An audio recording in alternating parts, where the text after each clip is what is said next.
matin, c'était déjà mieux qu'hier. D'abord, on découvre vraiment, enfin, on commence à prendre en main la machine. Et puis, moi, j'aime beaucoup le circuit de Bresse, alors même s'il n'est pas du tout adapté à la voiture que nous avons, puisque c'est un circuit extrêmement sinueux, avec beaucoup de virages, c'est un circuit extrêmement technique. Mais moi, j'aime beaucoup le circuit, donc je suis sûr que si j'étais avec une Porsche ou une Stratos, ça se passerait mieux.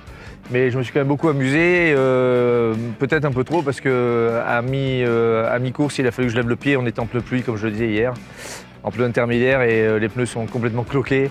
Donc je perdais le train avant dans les appuis un peu trop forts, je perdais le train avant, donc j'étais obligé d'arrondir un peu les trajectoires et de lever le pied, mais bon, ça s'est plutôt bien passé. Et puis là, on est bien remonté au classement, parce qu'il y a eu quand même pas mal de sorties de route de sorties de piste sur le circuit. Je salue mon ami Norbert Fradin qui d'ailleurs s'est mis en vrac juste devant moi et je le remercie de m'avoir laissé passer tranquillement et sans encombre puisqu'il était dans l'herbe. Ça facilite les dépassements. En général, quand le concurrent se met au tas, ça simplifie les déplacements.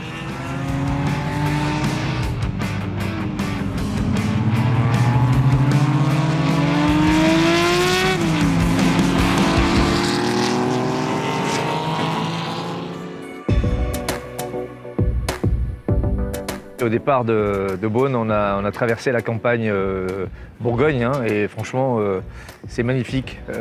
Tout est beau en fait. Je trouve finalement qu'on en a plein la bouche du sud-ouest, mais je trouve que ce côté-là de la France est quand même magnifique, peut-être même plus joli. On a traversé des paysages grandioses avec des champs de colza qui sont en fleurs, avec des jolies montées, des jolies descentes. Tout est très vert. Je pense qu'ici, il ne manque pas d'eau d'ailleurs, puisque j'ai vu des cours d'eau qui sont bien remplis visiblement. Et on s'est régalé. Il y en avait autant pour les yeux que pour le plaisir de conduire. Et puis les dieux de la course sont avec nous, puisqu'il fait un temps remarquable. Et comme disait ma grand-mère, pour vous que ça dure.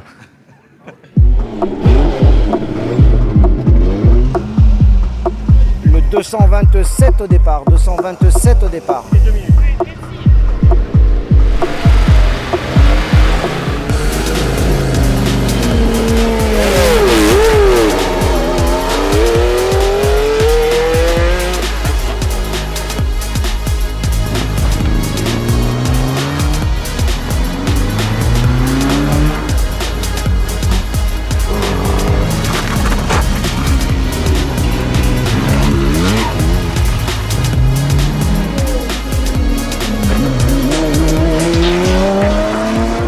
On a fait un super temps sur la première spéciale de la journée en début d'après-midi, après le circuit de Bresse. Et puis là, on s'est pas trop mal débrouillé encore dans la dernière, même si elle était celle-là très sinueuse. La première était un peu plus rapide, donc on était plutôt pas mal. Et ce qui me fait plaisir, c'est qu'on a mis tout le monde d'accord, tous les copains sont derrière nous, donc ça me permet de soigner mon ego et celui d'Adrien ce soir, et puis de dire à mes copains, taisez-vous maintenant. Comme je le dis assez souvent, nous, en véhicule historique de compétition, quand on gagne au pire une médaille en chocolat, et puis le lendemain, tout le monde a oublié qu'il avait gagné. Donc on cherche d'abord à s'amuser, évidemment à ne pas être ridicule, à finir d'abord, parce que sur des courses longues, je rappelle que le premier objectif, la première victoire, c'est de rallier l'arrivée, parce qu'il faut quand même voir ce qu'on met aux voitures pendant une semaine. On fait 500 bornes par jour, on fait 2 spéciales, un circuit, une course sur circuit, des essais libres avant. Les voitures, elles prennent cher, donc c'est pour ça qu'il y a beaucoup de casques. Il y a bien sûr, hélas, des sorties de route. Vous avez vu que hier, il y a une Porsche qui a été complètement détruite. Aujourd'hui, il y a eu encore pas mal de casques. Là, on a vu un concurrent qui était parti juste avant nous au spécial, qui a tapé visiblement assez fort, qui a détruit sa Porsche RSR au niveau de l'aile arrière droite.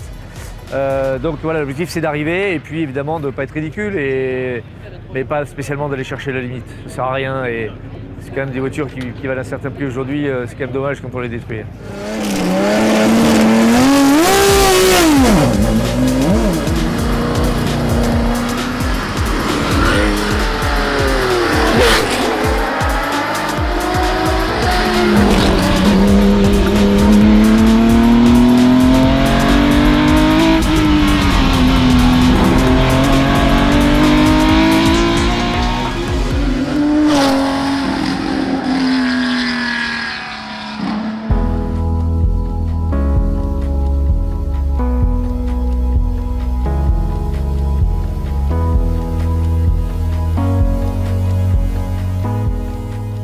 C'est un moteur de BMW M1, donc tout le monde sait ce que c'est. Enfin, quand même, s'il y a 50 ans, vous ne savez pas ce que c'est qu'un moteur de M1, vous avez raté votre vie.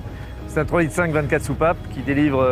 C'est un 6 cylindres en ligne d'abord, 3,5 litres 24 soupapes, qui délivre 470 chevaux, moteur purement atmosphérique et qui prend sa puissance maxi à 9000 tours minute. Voilà, donc c'est une voiture qui chante, qui fait de belles vocalises.